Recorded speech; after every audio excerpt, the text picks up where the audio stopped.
નર્મદામાં હવે તોડકાંડને લઈને સાંસદ મનસુખ વસાવા અને ધારાસભ્ય ચૈત્ર વસાવા મેદાને આવ્યા છે। જિલ્લા કલેક્ટર સંજય મોદીએ યુટર્ન મારી મનસુખ વસાવાની વાતનો સ્વીકાર કર્યો અને ચૈત્ર વસાવાએ 75 લાખ માંગ્યાનું કલેક્ટરે સ્વીકાર્યું। સાથે માર્ગ મકાન વિભાગના ઇજનેરે કલેક્ટરે વાત સ્વીકારી છે।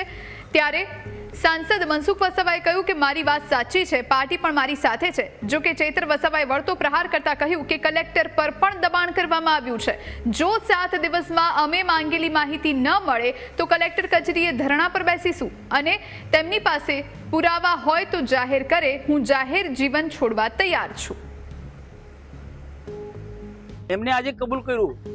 તમે સાહેબ તમે તો કીધું તો અમને આ પ્રકારનું કે 75 લાખ तो एक हेलीपेड पर बात साची અને તે કાર્યપાલક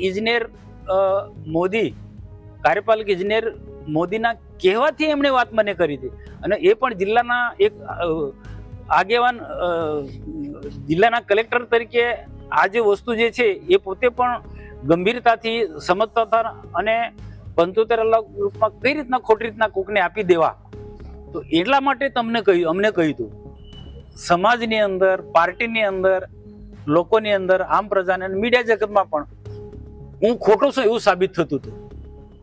તો હું સાચો છું એ સાબિત કરવા માટે આ મેં સ્ટેન્ડ લીધું કે જો મારી સાથે ન્યાય નહીં થાય તો હું પાર્ટી છોડી દઈશ। એ વાત મેં બહુ સ્પષ્ટ, આજે પણ એ વાતને વળગી રહ્યું, પણ આજે પાર્ટી મારી સાથે છે અને સરકાર પણ મારી સાથે છે અને સત્યની લડાઈ લડું છું। એમાં મારા અહીંના નર્મદા જિલ્લાના કાર્યકર્તા પણ, ભારતીય જનતા પાર્ટીના પણ બધા કાર્યકર્તા, શુભેચ્છક મિત્રો પણ આજે મારી સાથે છે। તો આજે મેં આ બધી જ બાબતને લઈને આજે તમને સમક્ષ વાત કરું, પત્ર લેખિતમાં પણ કલેક્ટરને આપ્યા, આખી હિસ્ટ્રી A to Z સુધીની આખી વાત કરી છે મેં।